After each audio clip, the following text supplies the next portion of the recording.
জান কবজের ভিডিওটি দেখুন।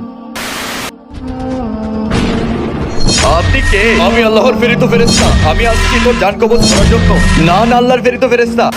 আমার জীবনে এখনো আরো অনেক টাকা ইনকাম করার বাকি রয়েছে। এই তুই দাঁড়া, তাড়াতাড়ি দাঁড়া। জি বলুন। এই ব্যাগটা তুই নে।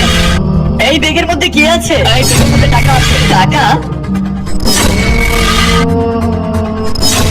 সত্যি তুই ব্যাগের মধ্যে টাকা আছে? এই টাকা দিয়ে আমি কি করব?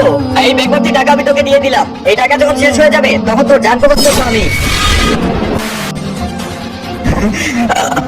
আমি নামাজটা আগে পুরোপুরি শেষ করে নেই, তারপর আপনি আবার জান কবজ করেন। আরে আজকে আমি তোর জান কবজ করতে আসি নাই, আজকে আসছি তোকে একটা সুখবর দিতে। আল্লাহ তাআলা তোর উপর খুশি হয়ে তোর হায়াত বাড়িয়ে দিয়েছেন তোর একটা কাজের কারণে। কাজটা হলো দেখে।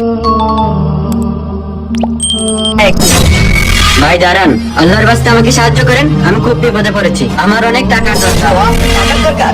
আপনি বিপদে পড়েছেন? এই দেখেন ভাই, এই ব্যাগ ভর্তি টাকা আছে, এইটা আপনি নিয়ে নেন। এই টাকা দিয়ে আপনি আপনার বিপদ ছেড়ে নিয়েন। ঠিক আছে ভাই, ভালো থাকবেন ভাই। বুঝতে পারছিস? আইলা বালা লিখে যাবেন। ভিডিওটি থেকে কি শিক্ষা গ্রহণ করলেন?